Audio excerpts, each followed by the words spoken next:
Hi, Scott. How are you doing today? Very good, thanks. Nice to see you again. Nice to see you. Maybe let's just start off with fresh the memories of some of our audience. You presented at our conference earlier this year, and a lot of positive things have happened since then, especially the strategic investment by Newcrest now being absorbed by Newmont. Can you give us a quick overview?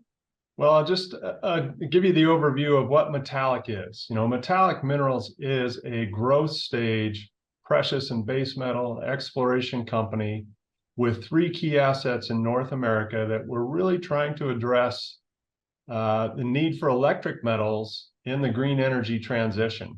And those three key assets are our La Plata project in southwestern Colorado, our Keno silver project in the central part of the Yukon territories, and thirdly, our alluvial production royalty portfolio in the northwestern part of the Yukon territories. And we did have a very interesting and successful year. It started with, prior to our last discussion, the announcement of an operator agreement on our Klondike alluvial production portfolio, where we were able to produce between 1,000 and 2,000 ounces this year and retained a 10 to 15% royalty from that production that provided income to Metallic to pay for some of the back office costs and also supplement our exploration costs.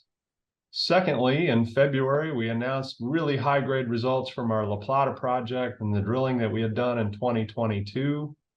We were able, with that announcement, to receive the attention of many majors, and ultimately we're able to sign a equity investment agreement with Newcrest Mining that allowed us to drill nearly 5,000 meter drill program this fall on our La Plata project in Colorado to extend the known extents of that high-grade mineralization we found in 2022. So on top of that, our Keno silver project, we were able to drill a very small program and complete a lot of exploration work around that, but had a very successful 1,000-meter drill program at Keno silver that we're really excited about.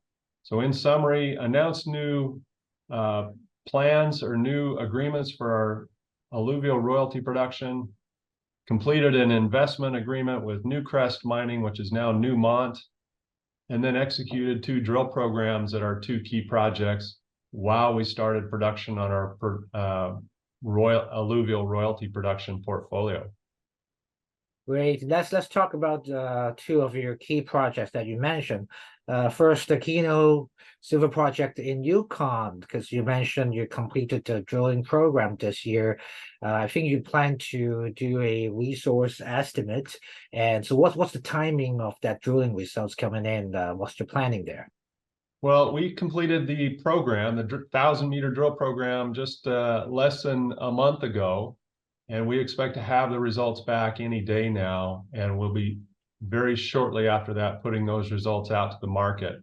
That drilling was focused on what's known as our Formo target, and Formo is likely to be the highest grade and largest contributor to our inaugural resource estimate that we plan to put out before the end of this year.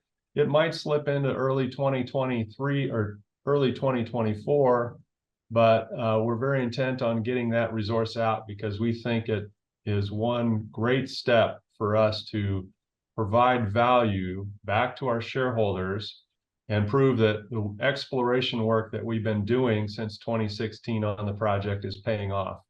Aside from that, we had a really nice hit in our drill program this year, 50-meter interval that had a 1.7-meter interval of massive sulfide.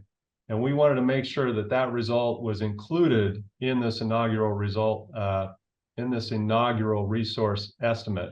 So that's why a little bit of a delay on things there, but we're really excited to get that out. And I think it's going to be an interesting number for people to look at. And you also mentioned about your, we call it flagship project for now in Colorado, La Plata.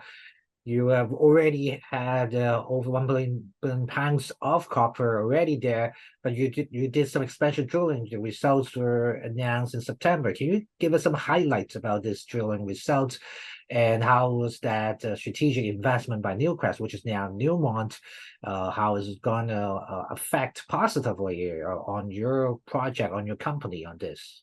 Well, we've been very excited about our La Plata project, and I'm just recapping. We had one really big hole last year in 2022 where we drilled 816 meters of continuous mineralization at 0.41% copper equivalent. And that's a really good grade for what would look to be a block cave or underground mining scenario on a project like La Plata. This project has copper, silver, gold, and platinum and palladium grades in it.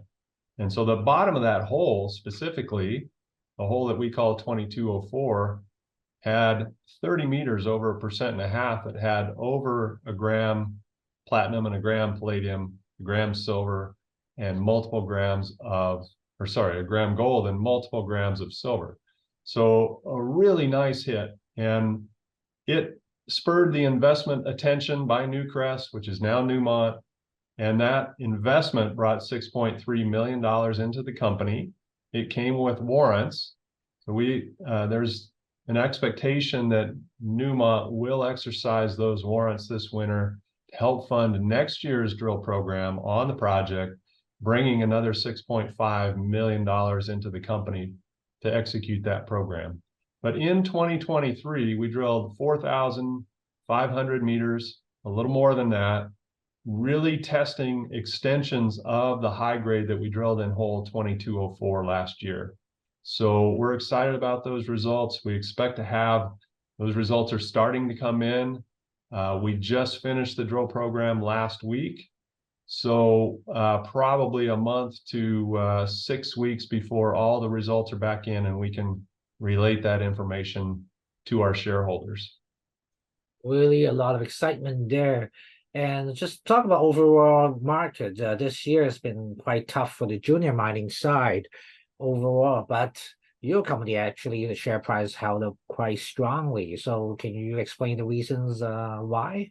Well, there was a recent time that we were up 80% on the year to date. And I think a lot of that is, we're starting to buck the trend or move away from the trend in the overall market, largely due to the anticipation of the results from our two programs and the understanding that, we're not only do we have two key projects that we're exploring that have the potential to be tier 1 assets in their class, but we also have this royalty income to help minimize the dilution to our shareholders. On top of that, the one thing that's probably really drawn a lot of the interest in us that a lot of companies were unsuccessful in finding, and that's a partner that is a major. So having Newcrest, now Newmont, one of the largest gold mining companies in the world, that has expressed an interest in growing income in their portfolio from copper, now have a partnership with Metallic in terms of moving project forward in this equity investment, I think is really drawn the attention of investors. Now, when you have a major on your side that recognizes the potential of your project, that really means something, and it means something to us and helps us get these programs funded appropriately. So what are the specific catalysts or milestones that investors should be following MMG in 2024? Well, if we time them out, it should be the results from our Keno drill program, drilling in 2023, with the announcement on the 50-meter zone of 1.7-meter massive sulfide on our Formo target. We should have drill results from our La Plata project, the 4,500-meter drill program recently completed. We should have our inaugural resource on our Keno Silver project, an updated resource sometime in early first half of 2024 on our La Plata project, and then perhaps new announcements relative to operating agreements on our alluvial production portfolio, as well as perhaps execution of the warrants by Newmont to fund our 2024 activities at La Plata. So. Great, Scott. Thank you for sharing your updates with us. It's been quite an eventful year for you, 2023. So look for more positives, even more positives in 2024 for you and MMG. Thank you very much. It was great to be here. Thank you for your time.